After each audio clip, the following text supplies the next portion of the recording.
Even if we have never met before, you have probably already noticed that I have an accent when I speak, and that's because I was born and raised in Brazil. I don't know if you guys know much about Brazil, but one of my favorite things about Brazil was the afternoon coffee breaks.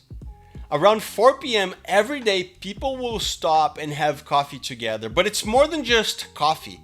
We eat cake, bread, other delicious pastries, and it's pretty much a full meal.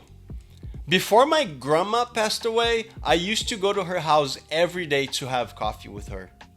It's not just a tradition to stop and have coffee with her family, but also a very strong connecting point with friends.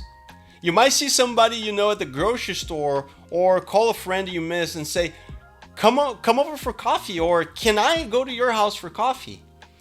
Everyone in Brazil knows that when you get to their house, you will find a table full of some of the most delicious sugary goods and the best fresh bread rolls you could ever eat. But after being away from Brazil for so long, I often find myself missing those moments. I miss going to my grandma's house. I miss just showing up to my friend's house in the afternoon, completely uninvited, and yet being greeted with a "have some coffee, I just made some bread too." You know, it's interesting how those simple moments mean so much to me still. And that's because they are a big part of who I am and how I was raised. And you can probably relate in some way. You know, that feeling that something is missing, like something is wrong. Maybe you don't miss a good old Brazilian bread roll, but you feel the need or you feel the desire to be loved and cared for, to find a place where you belong. But oftentimes, no matter how hard you try, you just can't find it. Maybe you feel like you should have this place where you can come to and a table is set before you. I know I have felt that many times in my life.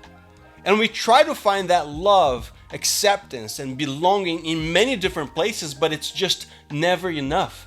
And no matter how hard we try and how hard we pursue those things, we're just never fully satisfied. I believe the reason we feel that way is because we were created for so much more.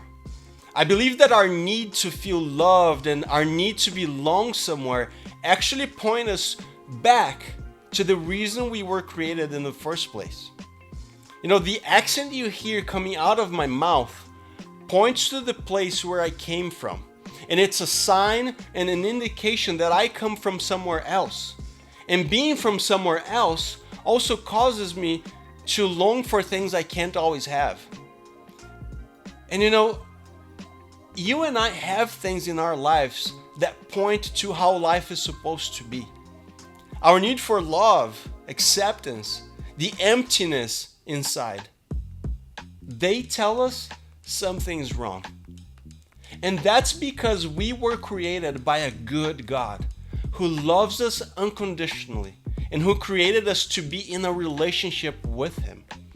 And in Ephesians 2:10, the Apostle Paul says that we are God's masterpiece. Even though we live in a broken world, we still have the fingerprints of God all over us. So when we feel like things are not right, it is because they aren't. We were created to be in a perfect relationship with God, and anything outside of that will never fully satisfy us. Jesus came to reconcile us with the Father, and when we place our faith and trust in Him, we can start experiencing the fullness of life that we are created for.